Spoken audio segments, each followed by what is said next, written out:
Saat gece 3. Ev karanlık. Siz derin bir uykudasınız. Ama evin bir köşesinde bir canlı uyanık. Gözleri karanlıkta parlıyor. Adımları sessiz, nefesi ince. O siz uyurken evin sahibi gibi dolaşıyor. Kediniz uyumuyor. Siz uyurken o evin içinde sessizce devreye geziyor. Her köşeyi kontrol ediyor, pencereden dışarıyı izliyor. Bazen aniden fırlayıp koridorda koşmaya başlıyor.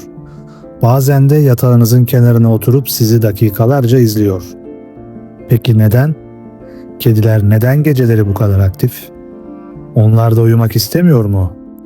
Yoksa siz uyurken onların yapması gereken başka işler mi var? Bu belgeselde kedilerin gece maceralarını, neden geceleri daha aktif olduklarını, siz uyurken neler yaptıklarını ve bu davranışların aslında 10.000 yıllık bir miras olduğunu keşfedeceğiz. Hazırsanız başlıyoruz. Çoğu insan kedilerin gece hayvanları olduğunu düşünür. Oysa bu doğru değil. Bilim insanları kedileri krepüsküler canlılar olarak tanımlar. Peki bu ne demek? Krepüsküler hayvanlar en çok gün doğumu ve gün batımında aktiftirler. Yani loş ışığın olduğu alacakaranlık saatlerinde. Bu, kedilerin vahşi atalarından miras kalan bir avlanma stratejisidir. Vahşi doğada fare ve tavşan gibi kedilerin avladığı küçük kemirgenler de alacakaranlıkta aktiftir.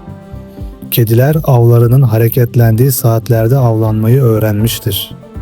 Evcil kediler avlanmak zorunda olmasa da bu içgüdü onlarda hala canlıdır. Peki neden geceleri de aktifler? Çünkü gün içinde çok uyurlar.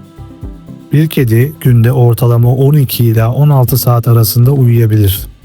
Genellikle gündüz uyumayı tercih ederler. Bu da geceleri enerjilerinin tavan yapmasına neden olur. Peki tüm bu enerjiyle geceleri tam olarak ne yapıyorlar? Siz uyurken kedinizin aslında birkaç önemli işi var. Birincisi bölge devriyesi. Kediler bölgesel hayvanlardır. Her gece evin içinde sessizce dolaşarak her şeyin yerli yerinde olduğunu kontrol ederler. Mobilyaları koklarlar, pencereden dışarıyı izlerler. Odaları teker teker dolaşırlar. Bu onların ben buranın sahibiyim deme şeklidir. İkincisi avlanma oyunu. Kediniz siz uyurken oyuncaklarına saldırabilir, hayali avların peşinden koşabilir.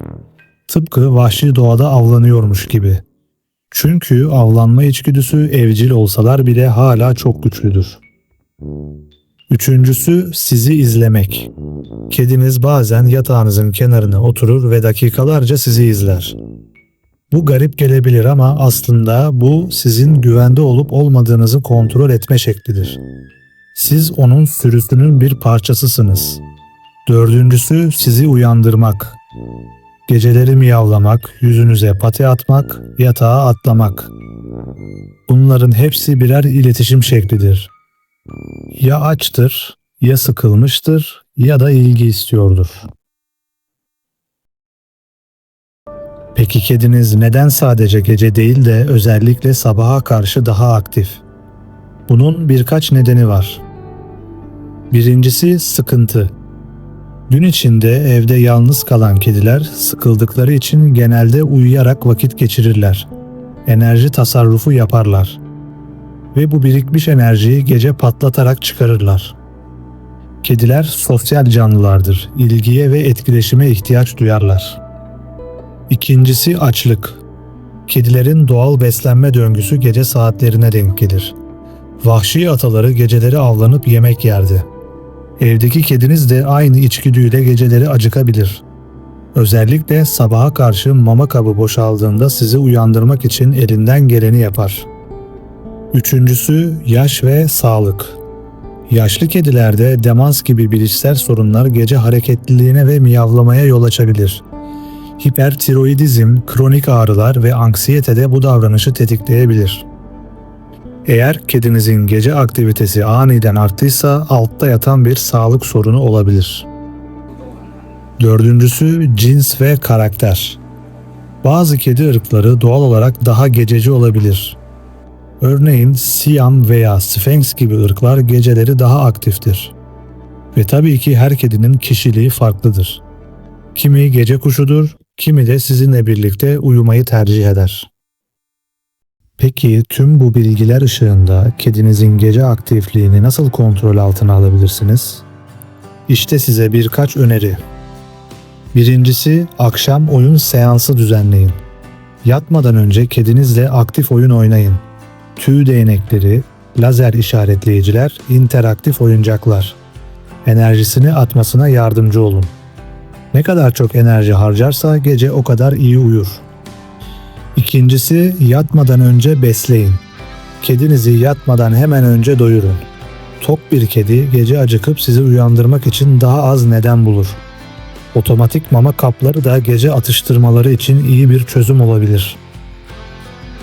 Üçüncüsü, rutin oluşturun. Kediler rutinleri sever. Her gün aynı saatte oyun, aynı saatte yemek, aynı saatte uyku. Bu onların biyolojik saatini düzenler. Dördüncüsü, çevresel zenginleştirme sağlayın. Kedinizin gün içinde sıkılmaması için tırmanma ağaçları, tırmalama tahtaları, bulmaca oyuncakları edinin. Zihinsel ve fiziksel uyarım gece aktifliğini azaltır. Beşincisi, gece uyandırdığında tepki vermeyin. Eğer kediniz sizi uyandırmak için bir şey yapıyorsa ve siz ona tepki verirseniz bu davranışı ödüllendirmiş olursunuz. Tepki vermeyin, onunla oyun oynamayın.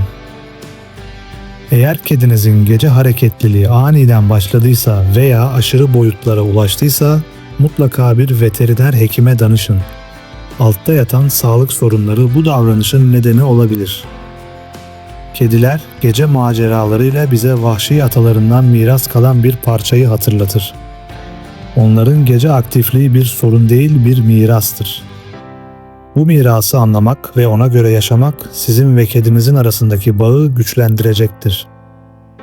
Bu belgeseli beğendiyseniz beğeni tuşuna basmayı, kanala abone değilseniz abone olmayı unutmayın. Ayrıca hype puanı göndererek de desteğinizi gösterebilirsiniz.